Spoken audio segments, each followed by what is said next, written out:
down the corner. Now look at that. The leg now, the right way up, legs pointing almost vertically up in the sky. Just have a go with that on the ground. I can't never mind at 140-mile-an-hour breeze. Anyway, two big American biplanes, fixed undercarriages, you can see. They are two, I think, pulling up and then pushing over, negative G, trying to throw the girls upwards at the top of the wing. They are doing it the right way up. Can you believe those little girls, ladies and gentlemen? They are upside down, head down, with one leg up and one leg down. It's almost like they're tying themselves in knots. I just don't know how they do it. But it is a thing of joy and beauty. Now, I think, yes, it's another little Humpty, and then past, and there it is. Look, at 90 degrees, can you imagine? Try sitting on the chair, putting your head out one side, your legs at the other, and hold it level. And in 140-mile-an-hour breeze. Look at that, 90 degrees, ladies and gentlemen. That is the six-pack, as we call it, and believe me, you need one. The rigs are very sophisticated. They rotate through 360 degrees in an instant. The girls have a clutch mechanism that they just drop the clutch, and the rig will twist right there in your face, 90 degrees in the rigs. The Brietling Wingwalkers, the greatest wingwalking team in the world. With nothing at the top of the maker's name. Oh, it's a split left and right. And look at that, it's 45 degrees, and look at the legs at 90 degrees. I cannot believe that. The body at 45, the legs at 90. Oh, awesome. Who needs to go down the gym to win? I have to tell you that they do. Needless to say, everybody keep themselves very fit. With the national champion in Taekwondo. Woo. Right, here we go again.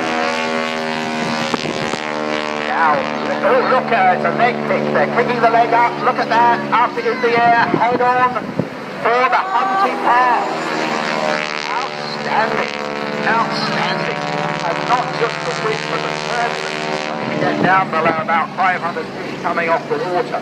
Those aeroplanes are going in those rigs. Look at that, ladies and gentlemen. That's that six-pack again, requiring tremendous power from the stomach to be able to hold your legs out at 90 degrees. And as I say, in that every time they come past, they will be doing some different maneuver.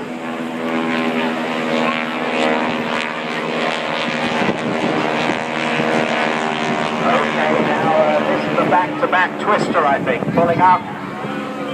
Yes, and rolling. Oh, that is sporting in this wind. Look at that, ladies and gentlemen. Back-to-back barrel rolls. Outstanding. Spitfire were easy to identify. One of the most successful designs in history, and one of the most famous military transport aircraft. Used, as I say, extensively throughout World War II, and is simply a military version, souped-up version of the DC-3 Airliner. It's got more powerful engines, Pratt & Whitney's. Big radial engine makes a lovely sound, and you look at those wonderful long-pointed wings. That's said of a lot of aircraft. If they look right, they fly right, and that one certainly does. Famous in many operations, not just D-Day, but I'm sure many of you remember the airborne assault, the Para Brigades in 1944, the Bridge at Arnhem.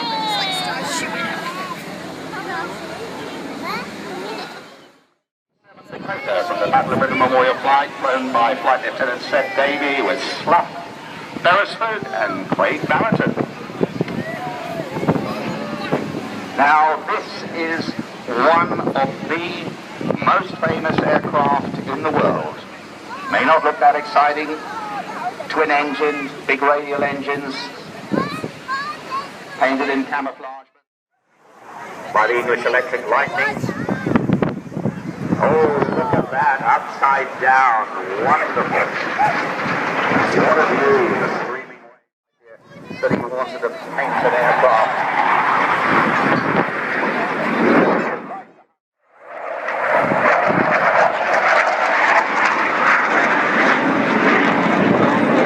Here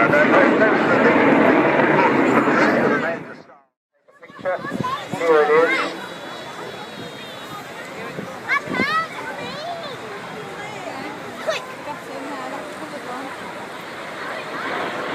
Open the dash down.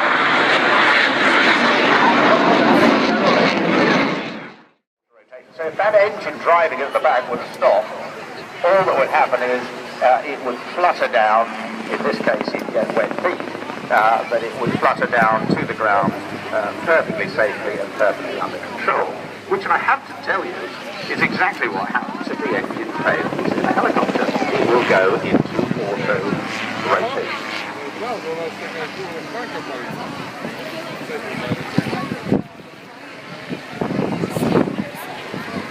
Peter's been flying for over 32 years. He's a highly experienced gyrocopter pilot, instructor, examiner, display authorization examiner.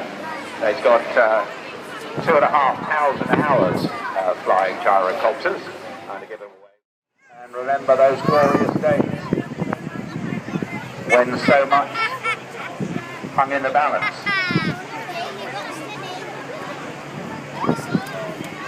When indeed so much was owed by so many to so few. And it wasn't just the fighter pilots who got all the glory. I'll give you some of the figures, stunning figures later on about the bomber boys. So to all of you veterans out there from that time, these sights and these sounds, and particularly for you.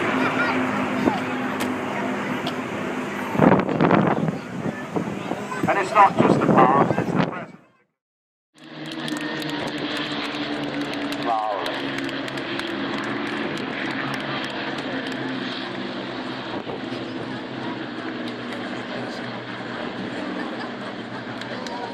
And you can be sure, all of you, and you veterans particularly, that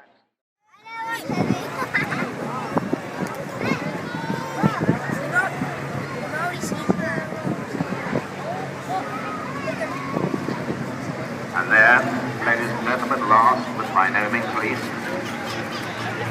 the great length does its reprieve. And again, I have had the great pleasure of flying this aeroplane. There it is with the bomb doors open, and my goodness me, could they carry some pop of 22,000 pounds and up to 275 miles an hour for 1,500 miles. North African deserts everywhere. The ball faultlessly wherever it went.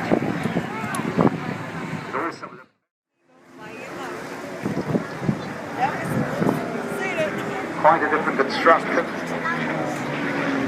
Wood. And although a lot of the back, and so you flew low over your base, you pulled up, and you did your victory roll. The only problem was, of course, that if the aircraft had been damaged, if it did have battle damage and marks that, well, I almost can't remember them all.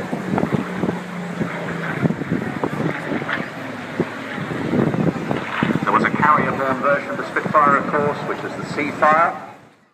For years, the remarkable legend flies on, instantly recognizable.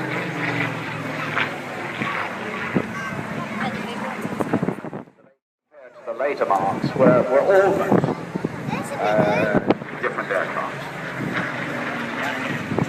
As the United States Air Force used them, they had about 19 with the characteristic sound of the growl of the Griffin engine.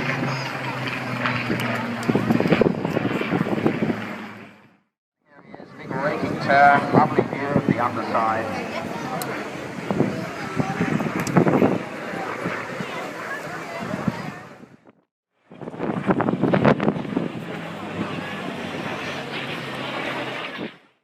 Look at that, one of the most venerable aircraft in the world.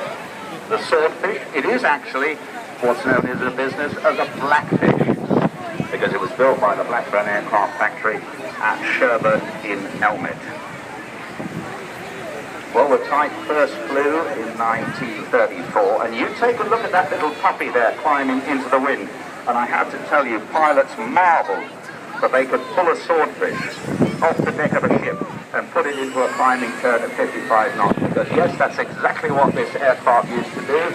It operated off aircraft carriers. Look at that, ladies and gentlemen. What a wonderful machine. Living history, and you can see not one, not two, but three people in those double cockpits. So extraordinary manoeuvrable. I mean, in looking at it, you'd think how extraordinary. It's sort of obsolete. And in a way, it was obsolete at the outbreak of World War II. But it confounded everyone by remaining in operational service right throughout that war. And it gained the distinction of being the last British biplane to see active service. And my goodness me, what that service was. Its operations in the Battle of the Atlantic, the attack on the Italian fleet at Taranto in 1940. Many of you remember the pursuit and destruction of the German battleship Bismarck in May 1941.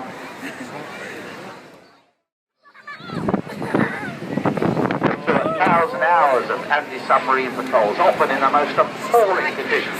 I mean, a day like today would be just Disneyland for the operators of the Swordfish.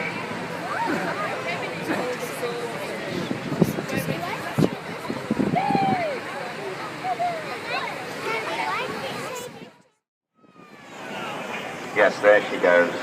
And you see them all waving, ladies and gentlemen, tracking into the wind again. Please believe me, they can see you down here, they can see all your heads, so if you want to interact, please do, and let them know.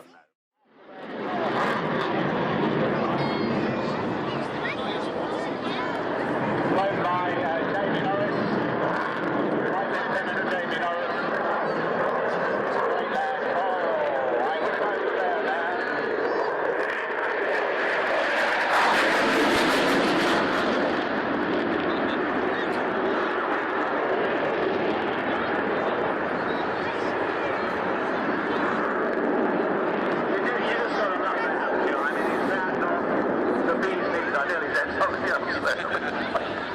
I checked myself. Oh, that's for Christmas. A Northumbrian lad, he went to university up there.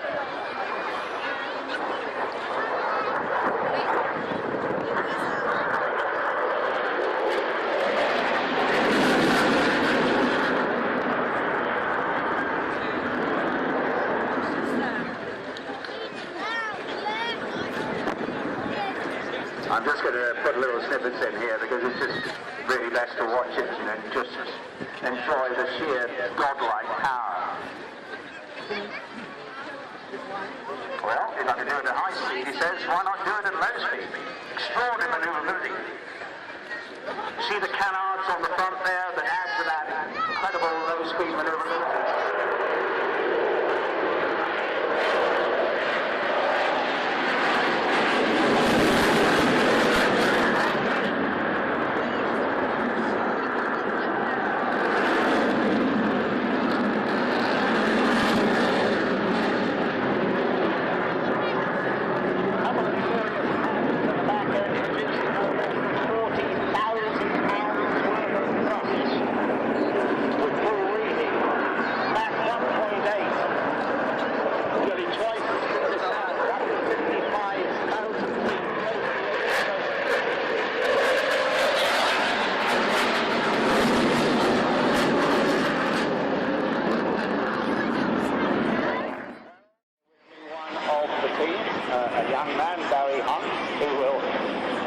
With some of the more technical parts you can do. It's going to sort of jet really only a triple small sort of jet.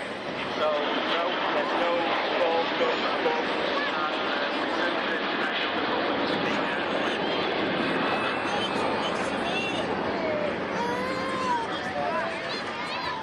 Well, the handling pilot today I think is Bill Perrins. 15. It takes, are you ready? £2 million a year to keep this aircraft flying. That's a lot of bread.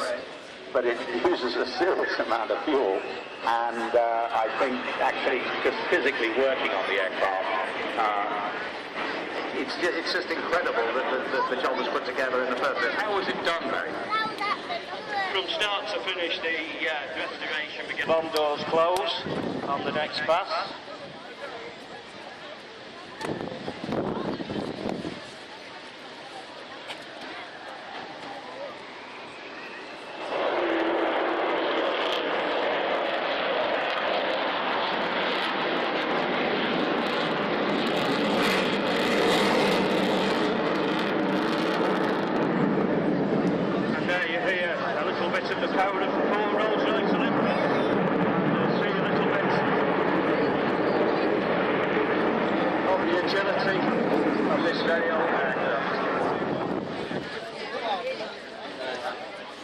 It is extraordinary. You can fling it around, Barry. I never fail to remember. There's the undercarriage going down now, so it's going into a landing configuration. A beautiful, an amazing, and a fascinating.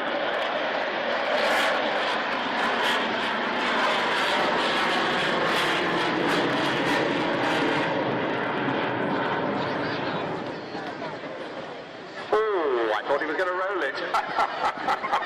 Yes. I have my heart in my mouth. I have to tell you that the test pilots did several times at international competitions, been national aerobatic champion many times. This is going to be a torque roll. He's rolling in the vertical. No, he's going to tail slide off it. It's going to be a canopy up tail slide. That means to the heavens. To the down vertical, 1 turn and a half inside snap rolls takes him out on the B axis once again. Woo! Gosh, I'm almost feeling the G and the rotation as he's doing it. Yeah, just to describe that G, they are snap rolls. These are rolling snap rolls. It's rather an odd sensation. What you're doing is you're pumping the stick. Once you've snapped the aircraft into the 0G, the neutral position, which will keep it rotating literally whether you have your feet on or off the pedals. Again, there's another even tail onto dive edge. Oh, nicely held, yes. Very, very good.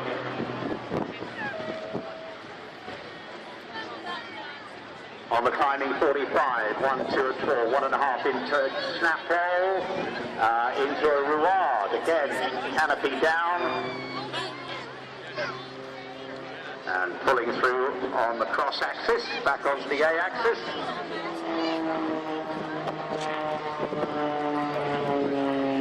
When he's not doing this, Mark does all sorts of things, but he basically was a farmer, I think, but he runs an airfield. So, oh yes, very nice, the inverted umpty. Yeah, and a little heart in the air, yes, very clever. A cheek went to heart, but there you are, especially for you folks, yes, I can even see the babies clapping. Well done, nice one, Mark, yes. Okay, once again, that even tail at the top. All done by using, as I say, the gyroscopic. The aircraft literally is torquing around the propeller.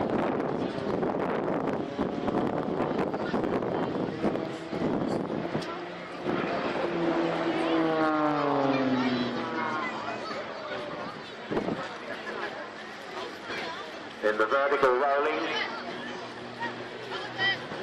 you can see a tremendous power to weight ratio the aircraft's got. Okay, it looks like it's going to be a torque roll. Yes, he's stopped run. He's now going to start rolling around the propeller, rolling backwards. Yep, he just catches it. Again, down on the cross axis. That was interesting. Oh, he led with the pedal. Yes, I see. Very good. There was a slight yaw as he came out of that maneuver. I was wondering why, but he was leading with the pedal for the snap rolls.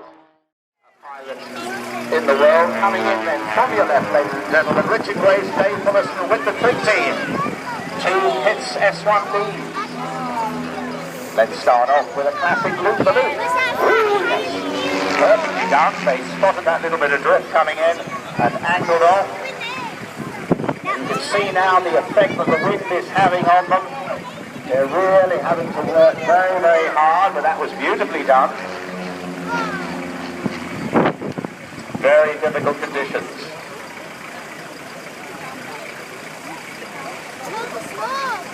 short coupled single seat biplane, as I say, fixed undercarriage with 180 horsepower.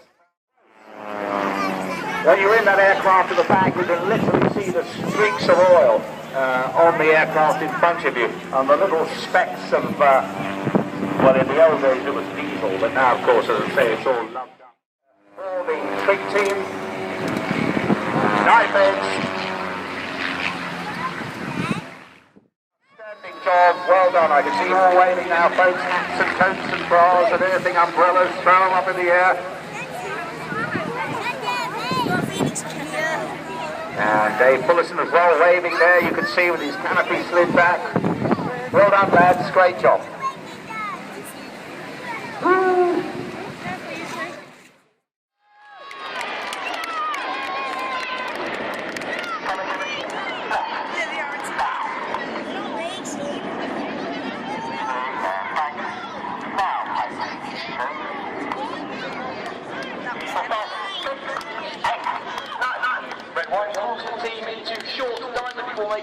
You see reds 8 and 9 tucking in to form the famous Renault Diamond 9 shape.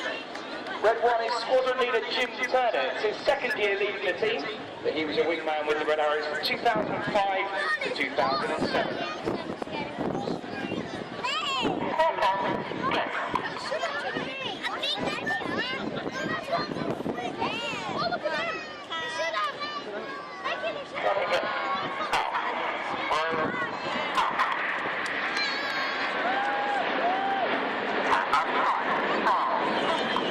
Reds 4 and 5 now pitch up and roll back to form Apollo. More about that formation a bit later on.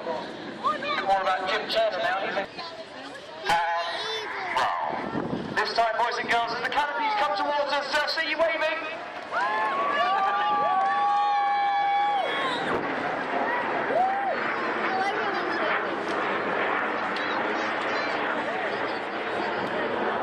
We find the majority of our formations in the odd-numbered Concorde. Coming now.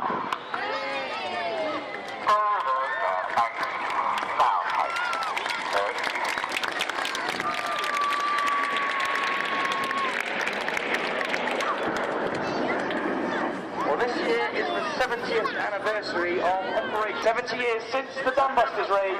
This is Lancaster.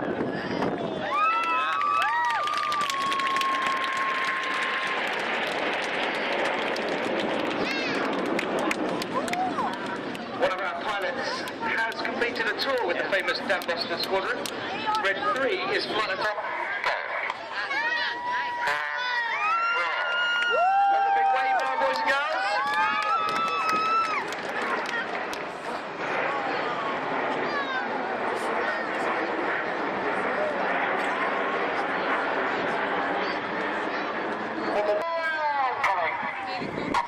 Jim's now changed to a full display as they pull up at 4G to complete the Typhoon loop. And one of our pilots is 84 Typhoon pilots. Red 9 is just moving to the far side of the formation. And he is Lieutenant Mike Child. He's in his second year with the team. He's another former Hawk flying instructor and former display pilot. He transferred to the Typhoon while with the production alert duties protecting our airspace. The jets have slowed down to around 150 miles an hour as they get to the top of that loop, 6,000 feet or a mile above us. Now accelerating back to 400 miles an hour, this is Signet.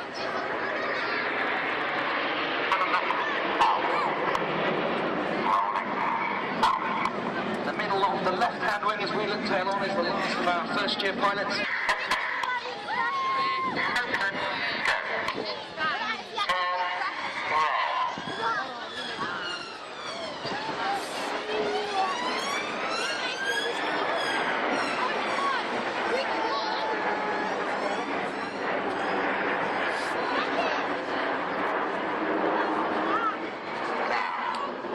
That's the end of the first.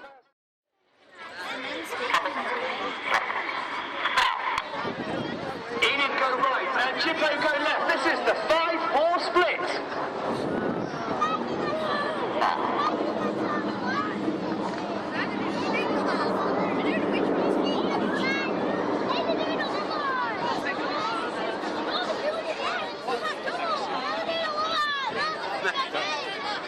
Red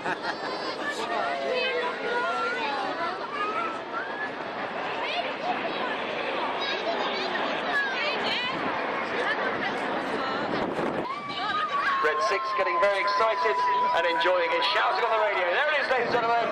Camouflage detonator.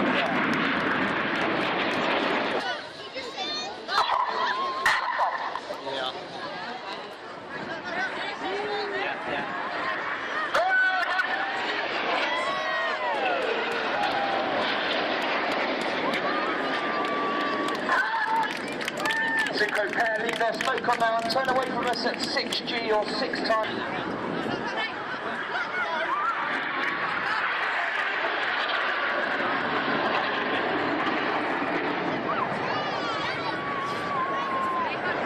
As the synchro pair slingshot out to the front, look to your left for Enid.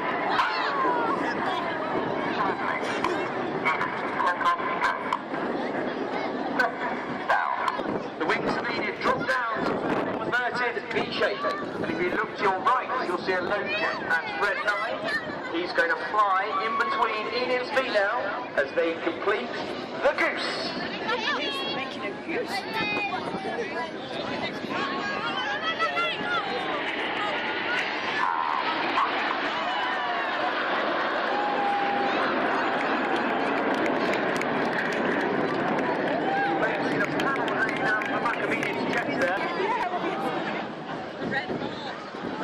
The Red Arrows would like to dedicate this heart to Red 3, Private Mark Lawson and his wife Katie for their very first wedding anniversary. So congratulations again, guys.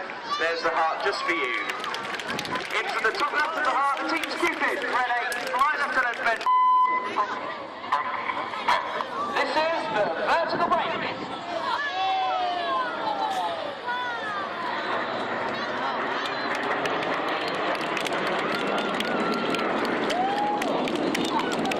Left and right again for the synchro pair. This time, Red 6 and 7. Boys and girls, give the synchro pair a wave as they fly past upside down.